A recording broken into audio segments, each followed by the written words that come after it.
गीता 18 के श्लोक नंबर 62 में भगवान स्वयं कह रहे हैं कि अर्जुन उस परमेश्वर की शरण में जा जिसकी कृपा से परम शांति व शाश्वत स्थान अर्थात सतलोक को प्राप्त होगा। वो परमेश्वर कौन है, कहां है, कैसा है, जानने के लिए कृपया अवश्य सुनिए जगत गुरु तत्वदर्शी संत रामपाल जी महाराज के अमृत वचन।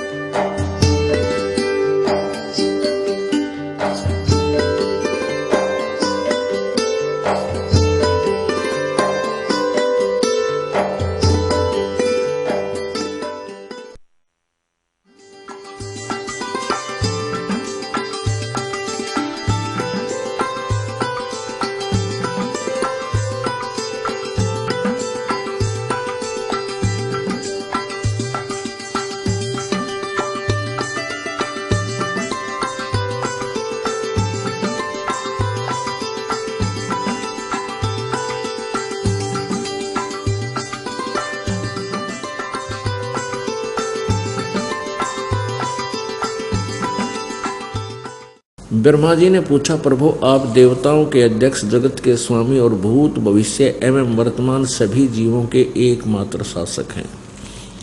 भगवान फिर आप क्यों तपस्या कर रहे हैं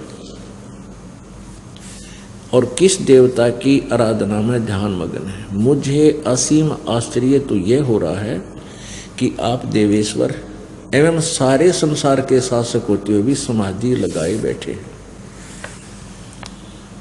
ब्रह्मा जी के विनीत वचन सुनकर भगवान श्री हरि उनसे कहने लगे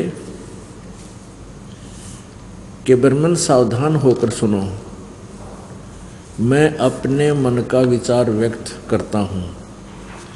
देवता, दानव और मानव सब यही जानते हैं कि तुम सृष्टि करते हो, मैं पालन करता हूँ, संकर संहार किया करते हैं, किंतु फिर भी वेद के पारगामी पुरुष अपनी युक्ति से यह सिद्ध करते हैं कि रचने, पालने और संहार करने की यह योग्यता जो हमें मिली है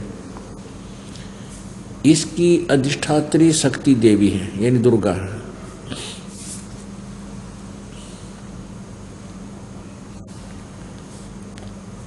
ब्रह्मा जी, हम सभी उस शक्ति के सारे अपने कार्य में सदा सफल होते हैं आए हैं। सुवर्त प्रत्यक्ष और परोक्ष दोनों उदाहरण मैं तुम्हारे सामने रखता हूँ, सुनो। यह निश्चित है कि उस शक्ति के अधीन होकर ही मैं प्रलय काल में इस शेषनाग की सैया पर सोता और सृष्टि करने का अवसर आते ही जाग जाता हूँ। मैं सदा तप करने में लगा रहता हूँ, उस शक्ति के शासन से कभी मुक्त नहीं रहता। कभी अवसर मिला तो लक्ष्मी के साथ सुखपूर्वक समय बिताने का सौभाग्य प्राप्त होता है। मैं कभी तो दानवों के साथ युद्ध करता हूँ। अखिल जगत को भय पहुँचाने वाले दैत्यों के विकराल शरीरों को शांत करना मेरा परम कर्तव्य हो जाता है। और यहाँ देखो, मुझे सब प्रकार से शक्ति यानी दुर्गा के अधीन होकर रहना पड़ता है। उन्हीं भगवती शक्ति का यानी दुर्गा का मैं निरंतर ध्यान किया करता हूँ। ब्रह्मा जी, मेरी जानकारी में इन भगवती शक्ति से बढ़कर दूसरे कोई देवता नहीं। अब भगवान विष्णु जी ने फाइनल कर दिया कि मैं दुर्गा से ऊपर किसी भगवान को नहीं जानता, किसी देवता से परिचित नहीं हूं, और मैं दुर्गा की भक्ति करता हूं। आगे दुर्गा कहती है कि ब्रह्म की पूजा करो और सब बातें छोड़ दो।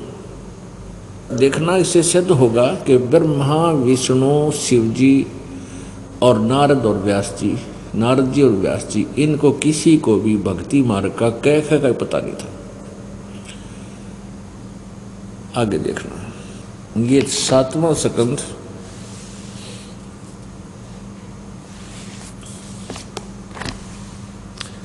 562 पृष्ठ, संक्षिप्त देवी भागवत।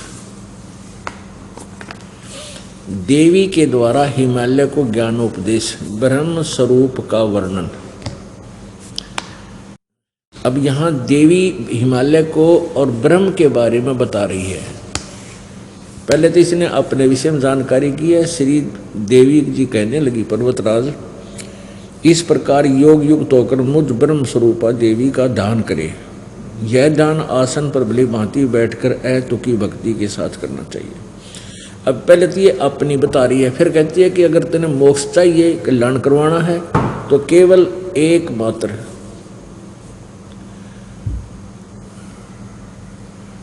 उस ब्रह्म का स्वरूप क्या है। अब कहती इस ब्रह्म की क्या स्वरूप है, यह बतलाया जाता है। जो प्रकाश रूप सबके अत्यंत समीप में स्थित, हृदय रूप गुहा में स्थित होने के कारण गुहाचर नाम से प्रसिद्ध है और महान पद है।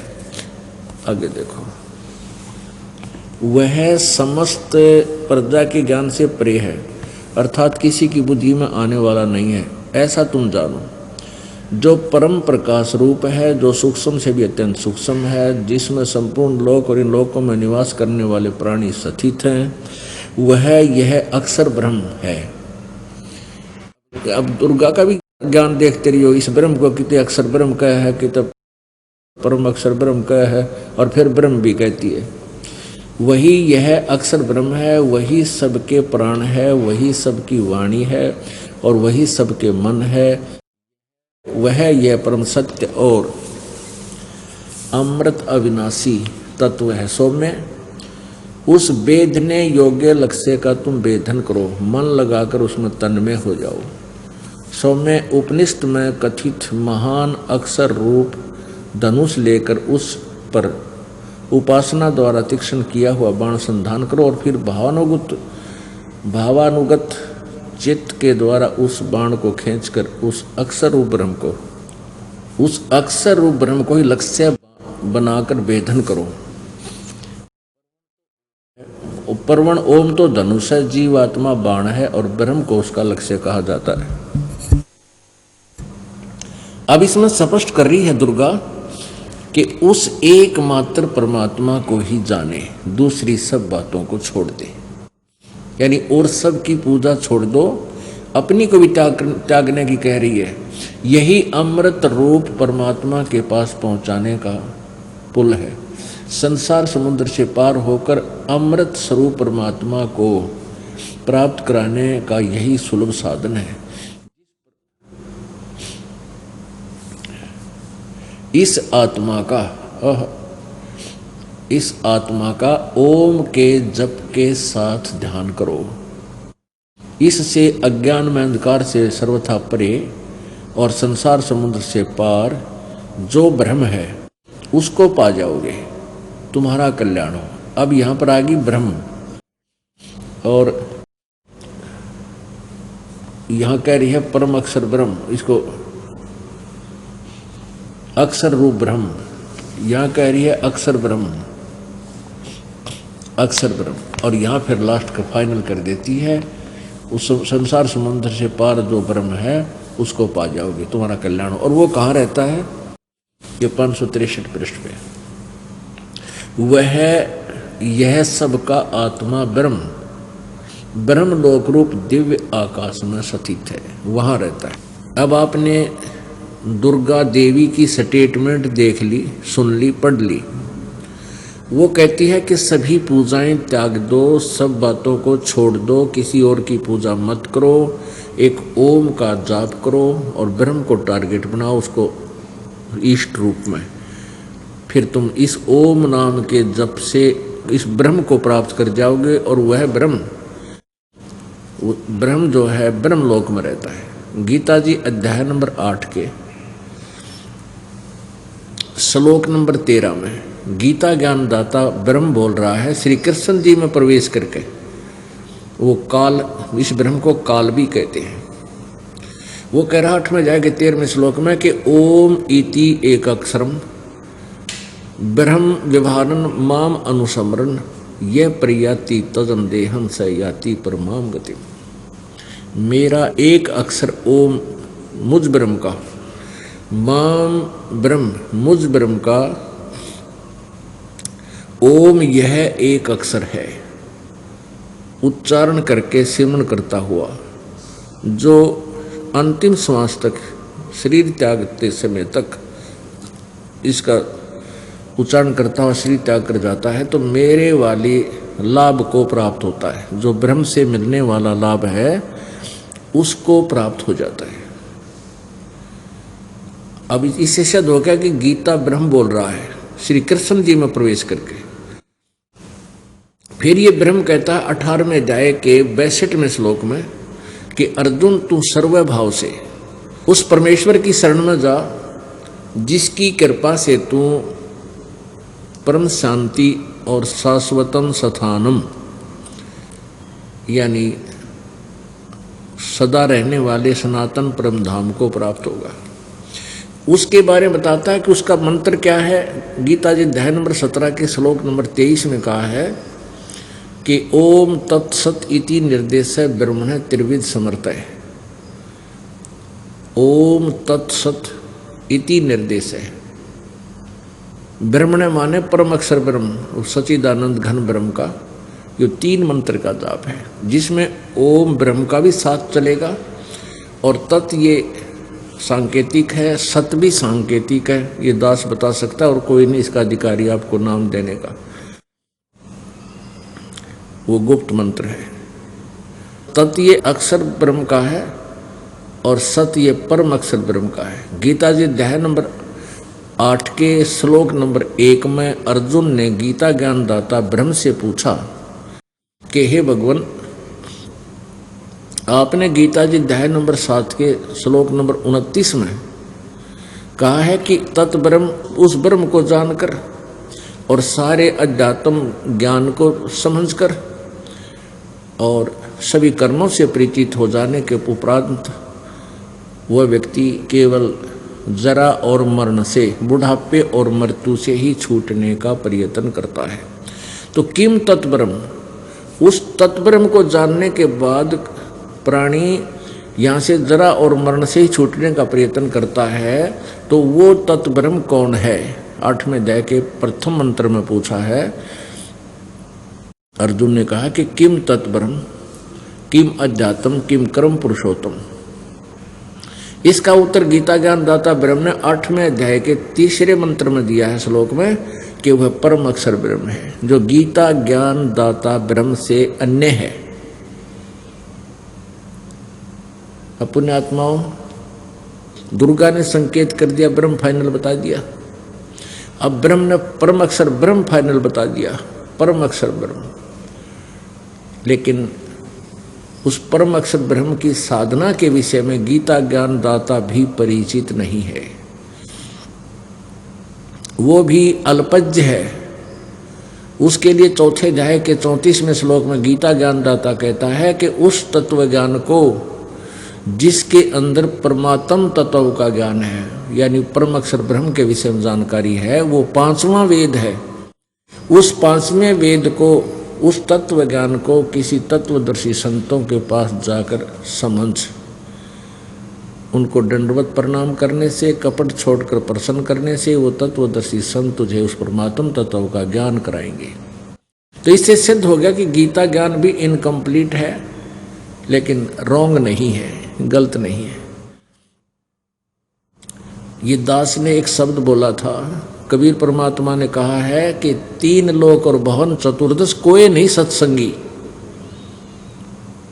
3 लोक 14 भवन एक ब्रह्मांड में, क्योंकि एक ब्रह्मांड में इतने ही प्राणियों के ठिकाने हैं। इनमें कहते कोई भी सत्संगी नहीं है, यथार्थ ज्ञान भक्ति ज्ञान से, अध्यात्म ज्ञान से कोई परिचित नहीं है। अब सतयुग के ब्राह्मणों का और दिखा दूं इनको कितना ज्ञान था। जब सतयुग के ऋषि महर्षि ब्राह्मण एक ही बात है, ऋषि कहो महर्षि कहो चाहे ब्राह्मण कहो, इनको कितना ज्ञान था। इनको भी कह का ज्ञान नहीं था। ये देखो 414 पृष्ठ पर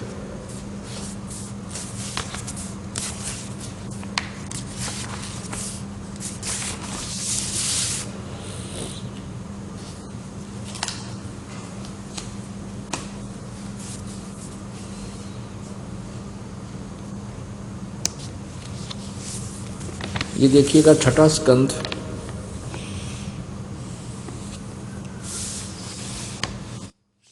संक्षिप्त देवी भागवत 414 पृष्ठ। जन्मेजय ने पूछा, महाभाग किस युग में कैसा धर्म का स्वरूप है, इस संपूर्ण विषय को विशेष रूप से बताने की कृपा कीजिए। व्यास जी बोले, राजन, यह निश्चय है कि सतयुग में ब्राह्मण वेद के पूर्ण विद्वान थे। ये व्यास जी का ज्ञान का पता लगा। व्यास जी भी एक ब्राह्मणों में से एक है। यह निश्चय कि सतयुग में ब्राह्मण वेद के पूर्ण विद्वान थे। उनके द्वारा निरंतर भगवती जगदम्बिका की आराधना होती थी। भगवती का दर्शन करने के लिए उनका मन सदा ललायित रहता था। अब ये आलिया और अंत सतयुग के ब्राह्मणों को के ज्ञान का कि वे दुर्गा की पूजा करते थे। अब देखो, अब देखिएगा, इसी का यहाँ पढ़ रहे थे हम, यहाँ पढ़ा भगवती का दर्शन करने के लिए उनका मन सदा ललायित रहता था। और इन्होंने प्रत्येक गांव में शक्ति मंदिर का उद्घाटन हो, इस विषय की उनकी मन में बड़ी उत्सुकता थी। इन्होंने यूँ नाश किया, मंदिर बनवा दिए सारे। ये सतयुग के ब्राह्मणों ने ये भोली आत्मा मंदिरों तक सीमित कर दी। अब ये तो सतयुग के ब्राह्मणों का हाल है। अब क्या बताया है कि धर्म की यही सती थी, त्रेता में भी रही, परंतु कुछ ह्रास हो गया। सतयुग की जो सती थी वह द्वापर में विशेष रूप से कम हो गई। राजन, उन प्राचीन युगों में यानी कलयुग से पहले के युगों में जो राक्षस समझे जाते थे वे कलयुग में ब्राह्मण माने जाते हैं। क्योंकि अब के ब्राह्मण प्राय पाखंड करने में तत्पर रहते हैं। दूसरों को ठगना, झूठ बोलना और वैदिक धर्म कर्म से अलग रहना कलयुगी ब्राह्मणों का स्वाभाविक गुण बन गया है। अब स्पष्ट हो गया कि सतयुग में जो राक्षस समझे जाते थे ऐसे तो अब कलयुग के ब्राह्मण हैं और इन उद्देश्य है जनता को ठगना, झूठ बोलना, वेद विरुद्ध ज्ञान देना। और ये आपके समक्ष है। इन्होंने किसी भी सदग्रंथ को समझा नहीं। अभी तक हमारे को ब्रह्मा विष्णु महेश के विषय में जानकारी देते रहे। ये अजरो अमर है, इनके कोई माता पिता नहीं है, यही पूजा के योग्य हैं। और जबकि विष्णु जी कहता मैं तो दुर्गा की पूजा करता हूँ और इससे ऊपर मैं किसी भगवान को नहीं जानता, तो इनकी पूजा करके आप कहाँ जाओगे? नरक में। भूत बने, पितर बन गए, फिर उनके श्राद्ध निकलवाने लग गए यही नकली ब्राह्मण गुरु। ब्राह्मण कोई जाति नहीं, जो कार्य व्यक्ति ब्राह्मण का करता है और वो झूठा करता है तो उसको ब्राह्मण, नकली ब्राह्मण कह सकते हैं। वैसे तो ब्राह्मण की परिभाषा वही है, ब्राह्मण सो जो ब्रह्म पछाड़े। ब्राह्मण का अर्थ होता भक्त, साधु, संत, ऋषि, जिसने परमात्मा के विषय में यथार्थ ज्ञान हो, वास्तव में वो ब्राह्मण कहलाता है। लेकिन उनको ब्राह्मण की फीत लग गई, ऋषि कहलाए, तो वो ट्राई कर रहे थे प्रभु की, वो फेल ब्राह्मण थे, उनको यथार्थ ज्ञान नहीं था। ब्रह्मा विष्णु महेश को अजरो अमर बताया करते थे ये। अब देखिएगा,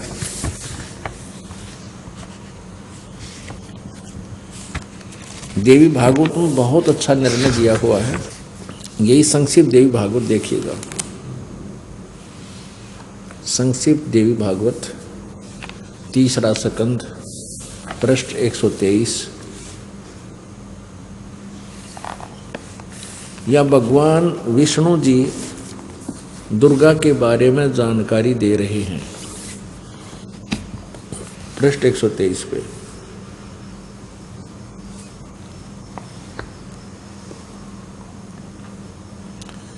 तुम शुद्ध स्वरूपा हो, यह सारा संसार तुम्ही से उद्भासित हो रहा है। मैं ब्रह्मा और शंकर हम सभी तुम्हारी कृपा से विद्यमान हैं। हमारा आविर्भाव माने जन्म, तिरोभाव में मृत्यु हुआ करता है। हमारा तो जन्म मृत्यु होता है, विष्णु जी बता रहे।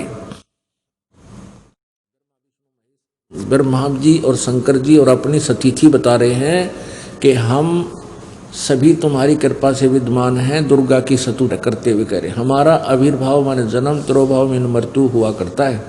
हमारा तो जन्म मृत्यु होता है, हम अविनाशी नहीं हैं। केवल तुम ही नित हो, जगत जननी हो, प्रकृति और सनातनी देवी हो। भगवान शंकर बोले, देवी यदि महाभाग विष्णु तुम्ही से प्रकट हुए हैं, उत्पन्न हुए हैं, तो उनके बाद उत्पन्न होने वाले ब्रह्मा भी तुम्हारे ही बालक हुए। फिर मैं तमोगुणी लीला करने वाला शंकर क्या तुम्हारी संतान नहीं हुआ? अर्थात मुझे भी उत्पन्न करने वाली तुम ही हो। शिवे, संपूर्ण संसार की सृष्टि करने में तुम बड़ी चतुर हो। नीचे देखो, इस संसार की सृष्टि सती थी और संहार में तुम्हारे गुण सदा समर्थ हैं। उन्हीं तीनों गुणों से उत्पन्न हम, यानी रजगुण ब्रह्मा, सतगुण विष्णु, तमगुण शिव जी, नियमानुसार कार्य में तत्पर रहते हैं। अब इस सदग्रंथ के थोड़े से लेख ने कितना कंसेप्ट क्लियर कर दिया। इस पवित्र देवी भागवत के इस थोड़ी सी 5-7 पंक्तियों ने कितने कंसेप्ट क्लियर कर दिए। एक तो ये कर दिया कि ब्रह्मा विष्णु महेश नासवान है, अविनाशी नहीं है, इनकी जन्म मृत्यु होती है। दूसरा ये कर दिया कि इनकी मां दुर्गा है। और तीसरा ये कर दिया कि रजगुण ब्रह्मा, सतगुण विष्णु, तमगुण शिव जी, एक एक गुण से उत्पन्न है, ये परिपूर्ण है। और चौथा ये कर दिया कि ये केवल नियमित कार्य ही कर सकते हैं, ये किसी के संस्कार में परिवर्तन नहीं कर सकते, वर्क डन ही दे सकते हैं, जैसा कर्म जिसने किया वैसा ही दे सकते हैं। और पूर्ण परमात्मा हमारे सर्व अपराधों का नाश करके और हमारे पाप का नाश करके हमें केवल सुख ही सुख दे सकता है। उसमें ये परम शक्ति है, वो उसके हाथ में, सब भाग्य उसी के हाथ में है। तो हम जब उसकी शरण में आ जाएंगे तो उसके पास एक पावर है। हमारी सच्ची लगन देखने के उपरांत वो परमात्मा हमारे सब पापों का नाश करके और हमें पूर्ण रूपेण सुखी बना देता है। तो वो परमाक्षर ब्रह्म है, वो कबीर देव है जो बनारस में 600 वर्ष पहले लगभग आए थे और 120 वर्ष तक इस साधारण मनुष्य की तरह काम करके अपनी लीला करके चले गए और ये तत्व ज्ञान का प्रचार करके और लिपिबद्ध करवा के चले गए। अब इस दास को भेजा है उस गूढ़ ज्ञान को आप तक पहुंचाएं और समझाएं। अभी तक न तो कबीर पंथी इस गूढ़ ज्ञान को समझ सके और न ही उनके पास यथार्थ भक्ति विधि है, जिस कारण से वे भी परमात्मा की प्राप्ति नहीं कर सकते। उन सभी को यहाँ आकर इस दास के पास आकर के उपदेश दीक्षा लेनी पड़ेगी, क्योंकि एक समय में गुरु एक ही होता है, सतगुरु एक ही होता है। क्योंकि परमात्मा कबीर जी जब स्वयं आए थे उनके 64 लाख शिष्य थे और उन्होंने स्वयं ही सबको उपदेश दिया था और किसी को भी अपने पैरेलल समय में उपदेश का अधिकारी नहीं बनाया था। तो इससे सिद्ध है कि एक समय में सतगुरु एक ही होगा। बाकी ते नकली गुरु थे, तो हमें भ्रमित कर रहे थे, इनके पास कख भी नहीं था भक्ति का। और बुद्धिमान व्यक्ति शीघ्र समझ जाते हैं परमात्मा की यथार्थ लीला को, क्योंकि आजकल भक्त वृंद शिक्षित हो गया। शिक्षा का मूल उद्देश्य परमात्मा का यही था कि ये शिक्षा ग्रहण करके जिन सदग्रंथों को ये सच्चा मानते हैं उन्हीं में परमात्मा की महिमा आंखों देख ले वो क्या बताते, और उनको क्या लोकवेद सुना रखा था, क्या दंत कथा सुना रखी थी, फिर अपने आप भिन्नता हो जाएगी और भिन्नता हो करके फिर ये अपने आप मुझे पहचान लेंगे। वैसे तो पुण्यात्माओं शिक्षा की कतई आवश्यकता नहीं थी। इस शिक्षा के अंदर अनेक दोष हैं, चतुर बना देता है, बेईमान बना दिए, हमारे को इतना गिरावट में आ गए हम।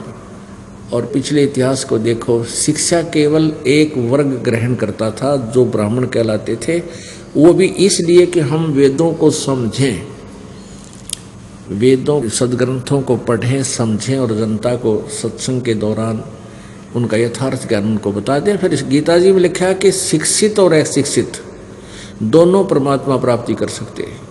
शिक्षित विद्वान जो व्यक्ति होता है वो सदग्रंथों को पढ़े, यथार्थ ज्ञान को समझे और अशिक्षितों को उन्हीं की लैंग्वेज में, साधारण भाषा में उनको ज्ञान बता दे, वो भी भक्ति कर सकते हैं। मंत्र का जाप ही तो करना है, मंत्र का जाप करना है, नियम में रहना है, मर्यादा के अंदर रहना है, तो दोनों पार हो सकते हैं, विद्वान भी और अविद्वान भी। शिक्षा का उद्देश्य केवल रोजी रोटी ही रह गया। उद्देश्य उसका यही होता है कि सरकारी जॉब में लगी तो कई हजार रुपये पेंशन होगी, और नहीं तो अपने प्राइवेट क्लिनिक बनाऊंगा तो उसमें भी खूब कमाई कर सकता हूँ, 2 के 20 बना लूँगा, 2 के 100 बना लूँगा, ये उद्देश्य होता है। ऐसे ही बच्चे पढ़ते हैं कोई किसी भी उस उद्देश्य से, ठीक है, जहाँ उनका दाव नहीं लगता, वो पोस्ट कुछ ऐसी हैं तो वो तो अपने आप सौभाग्य है उनका कि जो जहाँ उन्होंने 2 नंबर का काम करने का चांस नहीं, अन्यथा सभी की यही टेंडेंसी बन गई वर्तमान में कि रिश्वत को उन्होंने अपना एक अंग बना लिया। और पहले क्या था कि रिश्वत को विष मानते थे, और विष है भी, लेकिन अनजानपने में इस विष को अब खाना प्रारंभ कर दिया, जिससे किसी के घर में शांति नहीं, किसी के भी घर में। रिश्वत का पैसा, लूट का, चोरी का, ठगी का, मिलावट का, ये पैसा जिस घर में प्रयोग होता है उस परिवार को विष देने की आवश्यकता नहीं पड़ेगी। एक समय ऐसी स्थिति उस परिवार की आ जाएगी। तो इस तत्व ज्ञान से, सत्संग से हमें पता चलता है कि कौन से कर्म करने चाहिए, कौन से ना करने चाहिए। तो सत्संग के अभाव से प्राणी इस भयंकर पाप को इकट्ठा ही करता रहता है। सौभाग्य है उन पुण्य आत्माओं का जिनको सत्संग मिलता है और सत्संग संत से होता है। असंत भी सत्संग करते हैं, वो संत भी कहलाते हैं, लेकिन उनको यथार्थ ज्ञान ना होने से वो पूरे विश्व को भ्रमित करते हैं। क्या बता रहे हैं? ग्रीब धन जननी धन भूमि धन, धन नगरी धन देश, धन करणी कुल धन कुल धन, जहाँ साधु परवेश। आदरणीय गरीबदास साहिब जी, परमेश्वर कबीर जी यानी परम अक्षर ब्रह्म का साक्षात्कार करने के उपरांत ये वही ज्ञान बोल रहे हैं जो परमात्मा ने उनके अंतःकरण में फीड कर दिया। अब क्या बता रहे हैं कि धन जननी धन्य भूमि धन्य, और धन्य नगरी धन देश, धन करनी धन कुल धन, जहाँ साधु प्रवेश। कि जिस नगर में संत, परम संत आ जाते हैं तो वहाँ की पुण्य आत्माओं के कहते धन्य है उनके माता पिता जिनसे जन्म हुआ। धन जननी धन भूमि धन्य, वो अक्षेत्र, वो भूमि, वो पृथ्वी भी धन्य है। और धन नगरी धन देश, धन वो नगरी और धन्य है वो देश। जैसे इस भारतवर्ष में परमात्मा कबीर जी स्वयं आए और फिर इस दास को अब भेज दिया अपना पेंडिंग काम पूरा कराने के लिए।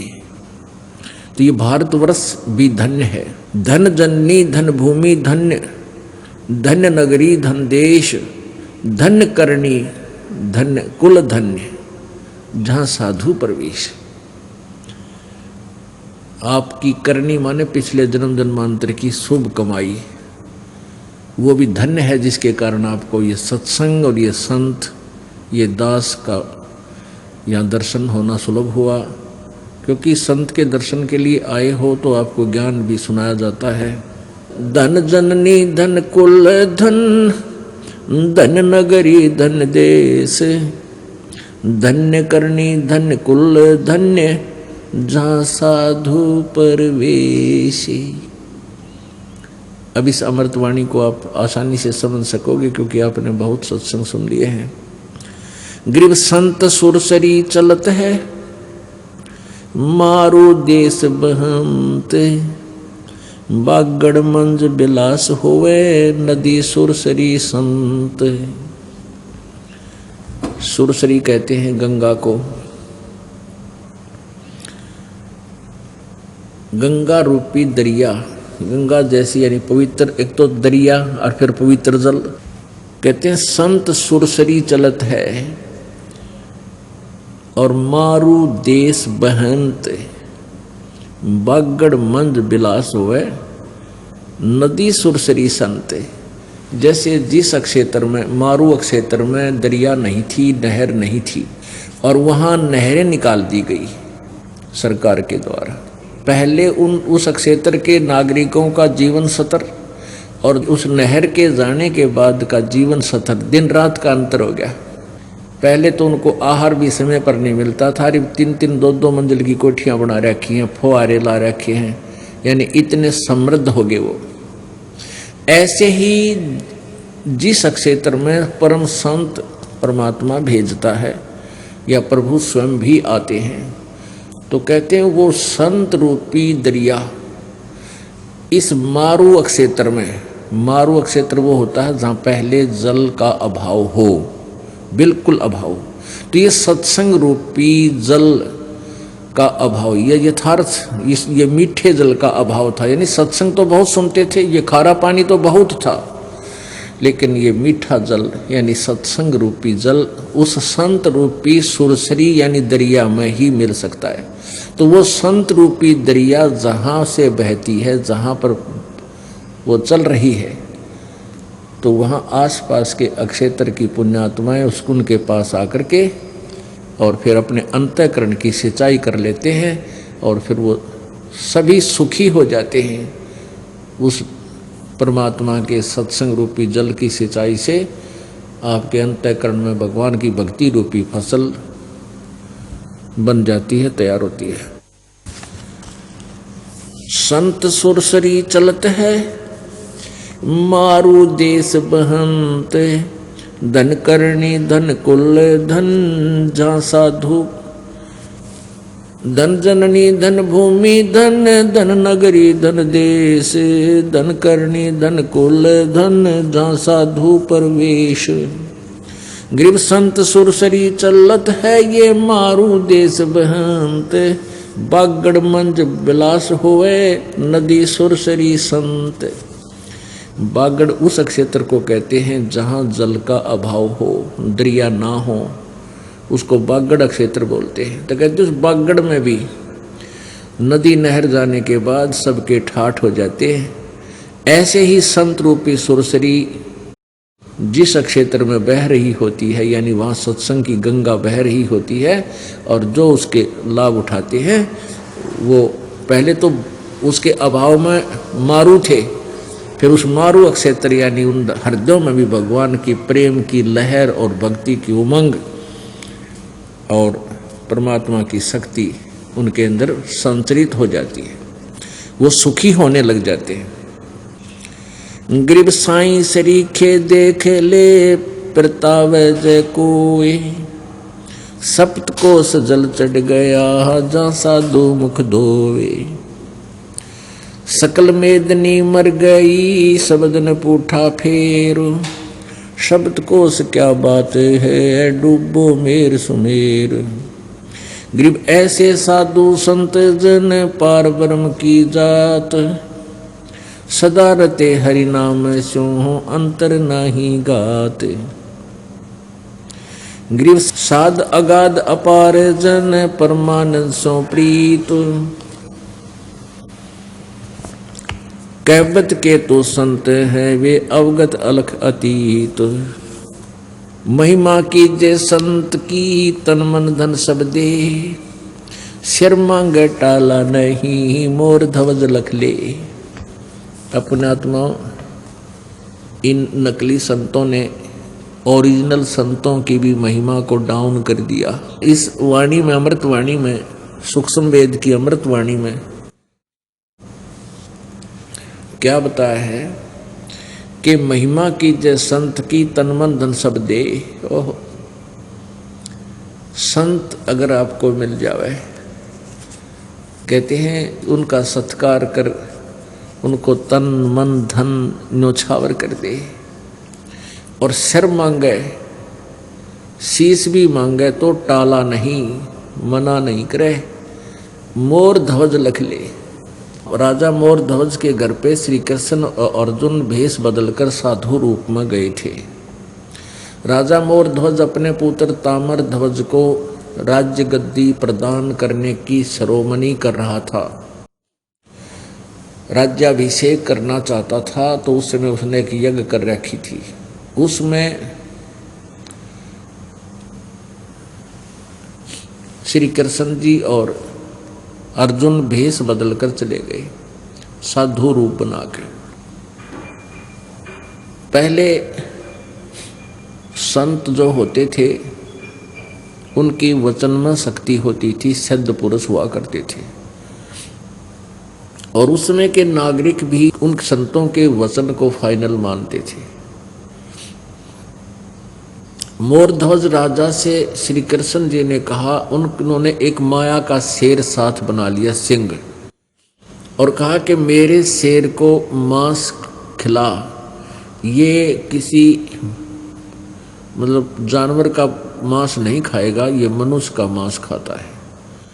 और मनुष्य में भी समझ ले कि कहीं किसी पल्लेदार न पकड़ जावे, नहीं, ये तेरे परिवार के एक सदस्य का मांस खाएगा, और जो सदस्य आज इस शेर का, हमारे सिंह का आहार बनेगा, वो सीधा स्वर्ग को जाएगा। तो उस समय संत होते थे वो परमात्मा तुल्य ही होते हैं। जैसे श्री कृष्ण जी की शब्द में भी शक्ति है, और समय रहते हुए वो किसी भी व्यक्ति को ये लीला की थी, मोर ध्वज ताम्र ध्वज को आरे से चरवा दिया, जीवित कर दिया। इतनी शक्ति संत में, आम जो सही संत होते हैं उनमें मिल जाती है। तो उस समय के व्यक्तियों को ये विश्वास था कि संत जो होता है वो जो बोलता है उसका आगे का पालन करना चाहिए, वो मिथ्या नहीं होता। तो उन्होंने फाइनल मान लिया कि आज जिस भी प्राणी की मृत्यु होगी, यानी जिसका भी सिंह को मांस खिला जाएगा, वो स्वर्ग जाएगा। और स्वर्ग पाने के लिए तो मृत्यु तो होनी ही है, इतना ज्ञान था उनको, और इतना आसानी से स्वर्ग मिल रहा है, ऐसा सु और सब फिर नहीं मिलेगा। इस बात को सच्ची मानकर, संतों की वचन को सत्य मानकर, तीनों जनों ने अपने अपना सिर देने के लिए पहल की। श्री कृष्ण जी के आदेश से फिर मोर ध्वज के पुत्र ताम्र ध्वज को आरे से चरवाया गया। माता पिता ने बेटे को चीरा, और ये कंडीशन रख दी थी कि आंखों में आंसू नहीं आना चाहिए तुम्हारे। यदि तुम्हारे आंखों में आंसू आ गया, तुम्हारी सच्ची श्रद्धा नहीं होगी, और कच्ची श्रद्धा वाला स्वर्ग नहीं जा सकता। कहने का भाव ये है कि वो लड़का चिरवा दिया और फिर उसको जीवित कर दिया श्री कृष्ण जी ने। अर्जुन को ये दिखाना था, अर्जुन के मन में ये दोष आ गया था कि मैं इस भगवान की सेवा सबसे अधिक करता हूँ, श्री कृष्ण जी की, और मेरे जैसा सेवक आज्ञाकारी कोई नहीं हो सकता। तो मोर ध्वज श्री कृष्ण जी ने अर्जुन की फड़क निकालनी थी। अर्जुन तो कांपन लग गया जब अपने पुत्र को वो दोनों जने चीरने लगे। तो कहने का भाव यहाँ जो प्रसंग चल रहा है उसी पर आते हैं कि महिमा की जय संत की, तन मन धब सब दे, शर्मांगे टाड़ा नहीं, मोर ध्वज लख ले। अगर संत सिर भी मांगे चूकियो मत। पहले तो संत मांगा नहीं करते, और किसी परिस्थिति में आपका उद्धार करने के उद्देश्य से कोई ऐसा आदेश हो भी जाओ तो कहते सिर भी मांगे टाड़ा नहीं, मोर ध्वज लख ले। संत सलैली सेज के जिनमें कैसी भिन्न, साहेब संत हो उतरे नाम धराया जिनने। कहते हैं कबीर पूर्ण परमात्मा कबीर देव जी, परम अक्षर ब्रह्म जी यहाँ अवतरित हुए, सहशरीर आए, और उन्होंने जिंदे महात्मा का रूप धारण किया। गरीबदास जी को मिले, गरीबदास जी को मिले, आदरणीय गरीबदास साहिब जी को मिले, आदरणीय दादू साहिब जी को मिले, आदरणीय नानक साहिब जी को मिले, आदरणीय मुल्कदास साहिब जी को, आदरणीय धर्मदास साहिब जी को, आदरणीय गीसा दास साहिब जी को, इनको परमात्मा आकर मिले जिंदा महात्मा के रूप में। कहते हैं परमात्मा ही संत रूप धारण करके कभी भी किसी भी रोल में आ सकता है, रूप में आ सकता है। संत सलैली सेज के जिनमें कैसी भिन्न, साहेब संत हो उतरे धन नाम धराया जिंद, साध संगति हरि भक्ति बिन कोई न उतरे पार, साध संगत हरि भक्ति बिन कोई न उतरे पार, निर्मल आदि अनादि है गंदा सब संसार। जो परमात्मा की भक्ति पर नहीं लगे हुए, कहते हैं वो पार नहीं हो सकते, वो यहीं काल के जाल में रह जाएंगे।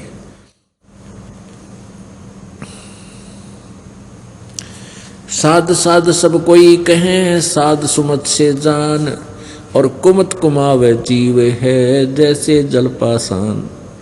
सब संत संत कहलाते हैं, लेकिन संत वही होता है जिसमें सुमति हो। सुमति माने यथार्थ ज्ञान हो जिसके पास, और कुमत कमावे, खोटे कर्म करे वो तो जीव होता है, चाहे वो किसी भी पदवी को प्राप्त किए बैठा है।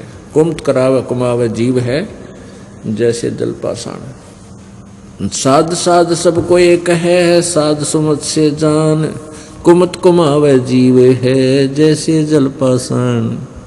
जो जल में पाषाण है बीजत नाही अंग, चकमक लागे अग्नि है कहा करे सत्संगे। अब क्या बता रहे हैं कि जैसे पत्थर को और जल में डाल दे, चाहे समुद्र में डाल दे, दरिया में डाल दे, और उसको चाहे 100 वर्ष के बाद निकाल लो, और निकाल कर फिर उनको एक दूसरे से टच कर दो, नो की नो चिंगारियां फटेंगी, उसमें से चिंगारी निकलेगी, वो शीतल नहीं हुआ। तो क्या बताते हैं कि जो निकम्मी आत्मा है वो ज्ञान सुनते भी हैं, सत्संग करते भी हैं, और साधु संत भी कहलाते हैं। उनको 10-10, 20-20, 30-30 वर्ष भी हो गए सत्संग सुनते करते कराते साधु संत बनियाने, और फिर भी जरा सा उनको छेड़ दे आग पटेगी, इतना क्रोधित हो जाएंगे, पता नहीं के शराप दे दें, कितना बुरी तरह जुल्म करते। जैसे एक समय कुंभ का पर्व हुआ, हरिद्वार के अंदर हर पैड़ी पर भी का संयोग हुआ। वहाँ स्नानार्थ ये साधु संत, जिनको हम संत कहा करते थे, वो साधु संत वहाँ चले गए स्नान करने के लिए। ये तीनों गुणों के उपासक, ब्रह्मा जी, विष्णु जी, शिव जी के। तो ब्रह्मा जी के पुजारी तो बहुत कम होते हैं, वो तो एक ही था, जैसे हिरण्यकशिपु था, उसने भी कितने जुल्म किए। अब वैष्णु तो हैं विष्णु जी के उपासक, वैष्णु संत, और ये नाथ, कनपाड़े, नंगे, ओगड़ जिसने कहे, नागे जिसको बोलते हैं, और ये गिरी पुरी, ये सारे शिव जी के उपासक हैं, तमगुण शिव जी के। तो वहाँ क्या होता है, जब ये कुंभ का पर्व लगता है, स्नान करने के लिए तीर्थ पर जाते हैं, तो अपने अपने ग्रुप में गिरी अलग, पुरी अलग, ये नागा न्यारे, नाथ अलग, कनपाड़े न्यारे, और वैष्णु अलग से, ये अलग अलग ग्रुपों में आप अपने उनमें चले जाते हैं समुदाय में। फिर स्नान के समय ये सभी चलते हैं स्नान करने के लिए, काफी वर्ष पहले की बात है। तो सबसे पहले नागा पहुंच गए हरिद्वार, हर की पैड़ियों पर स्नान करने के लिए। उस पर भी कोई समय निर्धारित किया जाता है कि इस समय जो नहावेगा, इस समय से इस समय तक ये शुभ समय रहेगा, इसके दौरान जो स्नान कर लेगा उसका मोक्ष हो जाएगा। ऐसा इनका मानना है। वैसे ये वास्तविकता नहीं है, ये सदग्रंथों के विपरीत ज्ञान है, लोक वेद है, किसी संत आदि की चलाई हुई दंत कथा है। फिर भी वो स्नान करने के लिए वहाँ चले गए। तो पीछे से वैष्णु साधु आगे। वैष्णुओं ने कहा कि नागाओ तुम बाहर आ जाओ, सर्वप्रथम हम स्नान करेंगे, हम सर्वश्रेष्ठ हैं, तुम बाहर आओ, वापस हटो, तुम नहीं नहाओगे। नागाओं ने कहा कि हम सर्वश्रेष्ठ हैं और हम नि इच्छा हैं, हम बिल्कुल त्यागी और बैरागी हैं, हम तन पे वस्त्र भी ग्रहण नहीं करते, हम कोई वस्तु संग्रह नहीं करते, हम सर्वश्रेष्ठ हैं, प्रथम स्नान हम ही करेंगे इस कुंभ के पर्व में।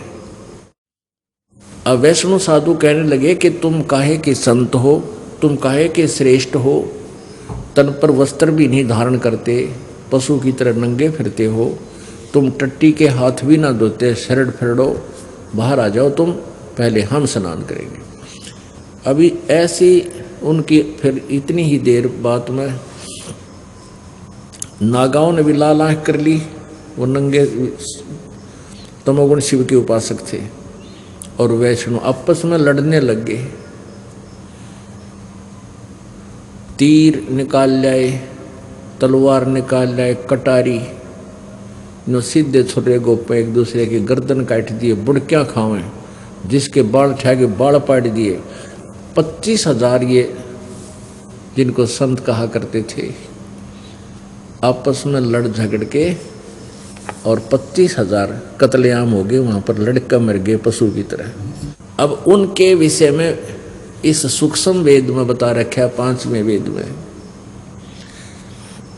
तीर तुपक तलवार कटारी जमदड़ जोर बधावे हैं, हर पैड़ी हर हेत न जाण्या वहां जा तेग चलावे हैं, काटे शीस नहीं दिल करुणा वो जग में साध कवावे हैं, जो जन उनके दर्शन को जावे उनको भी नरक पठावे हैं।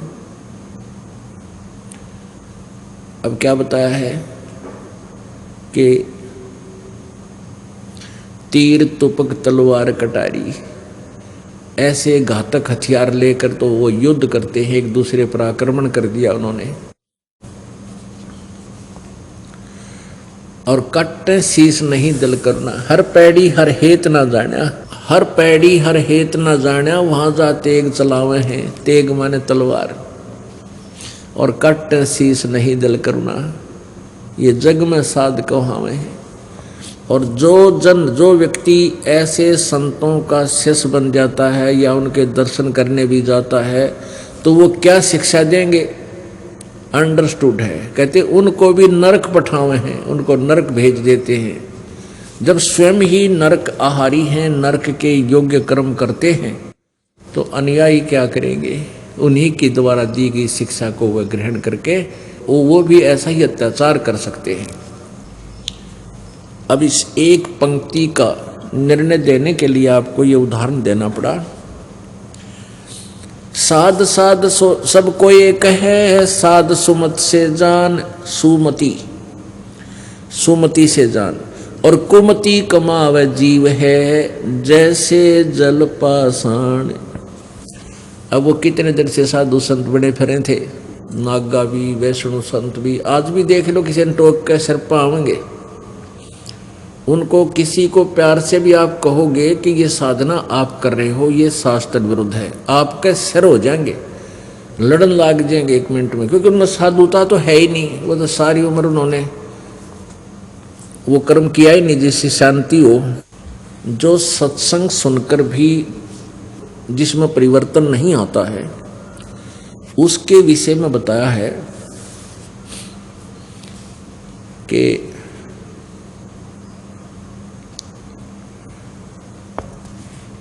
कोट वर्ष कर संगत संतों की, पत्थर का जल में के बीजे, चंदन बन में रंग ला दे, एक बांस बिटम भी ना सीजे।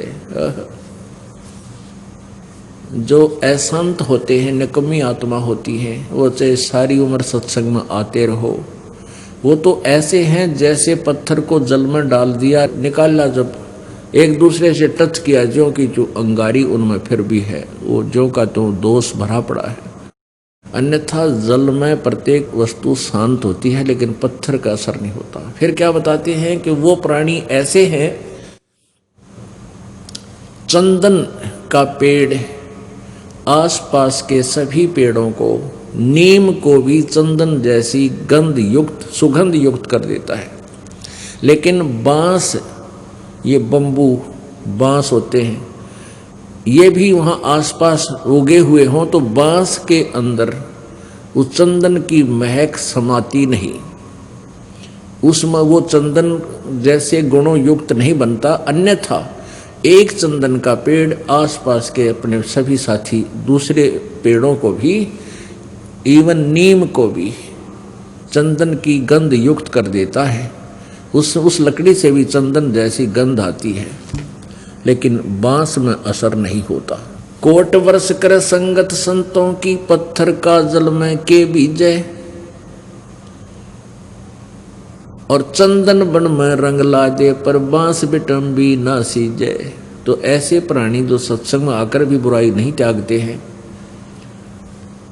उनके अंदर सद्गुण नहीं प्रवेश होते हैं, उनके विषय में कहा है कि वो बांस जैसे है। बांस का बिटम भी होता है जो सुख की महिमा प्राप्त कर कर दुनिया में महिमा बनाए बैठा है, बहुत बड़ा आदमी कहलाता है। जैसे कैसे कहते हैं, गिरिवर जोड़ बड़े हैं ये माया के धनवंत, रावण की जो लुटेंगे जहाँ पाँव हनड़े नहीं संत। ओह, गिरवर माने गिरी माने पर्वत, और पर्वतों में भी श्रेष्ठ पर्वत जैसे हिमालय की महिमा बहुत गाई जाती है, एवरेस्ट चोटी की, कि सबसे ऊंचा। इसी प्रकार मान लीजिए कोई माया का धनवंत गिरिवर जोड़ बडेर है, यानी उन महिमा आसपास के क्षेत्र में कोई मंत्री है, मुख्यमंत्री है, प्रधानमंत्री है, राष्ट्रपति है, या कोई वैसे पैसे वाला धनी के रूप में प्रसिद्ध है। कहते हैं गिरिवर जोड़ बडेर है, जो ये माया के धनवंत, ये सब माया के धनवंत। और कहते रावण की जो लुटेंगे जहाँ पाहुंडे नहीं संत, जहाँ संत नहीं जाते, जिनके पाहुंडे माने मेहमान, जिनके पास संत नहीं पहुँचे या संतों का संग जिनको नहीं हुआ, वो रावण की तरह अंत में दुर्गति को प्राप्त होंगे, चाहे यहाँ के संसारिक महिमा उनकी कितनी बनी हो। अपने आत्माओं, रावण का दोष नहीं है वो राक्षस बना, वो दोष है उनके आध्यात्मिक गुरु का। उस आध्यात्मिक गुरु को स्वयं ही ज्ञान नहीं था, रावण के आध्यात्मिक गुरु जी को स्वयं ही ज्ञान नहीं था। उसने वेदों के आधार से, वेदों के ज्ञाता माने जाते थे वो ब्राह्मण, वो गुरु, और रावण को बता दिया कि ये भगवान शिव जी है, यही सर्वेश्वर है, यही महेश्वर है, इसी की पूजा से सर्वलाभ रिद्धि सिद्धि आ जाती है।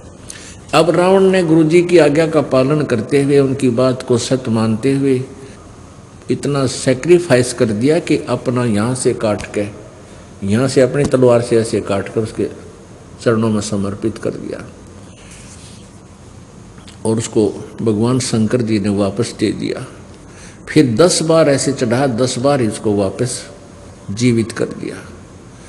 अपने आत्माओं, इतनी शक्ति इन महापुरुषों, इन त्रिलोकी नाथों में है कि जिसका जीवन शेष है और जो इन पर समर्पित होकर के कुर्बानी करता है, तो ये उसके जीवन को वापस दे सकते हैं और सिद्धि रिद्धि भी दे सकते हैं। लेकिन ये सभी इस जीव के शत्रु हैं।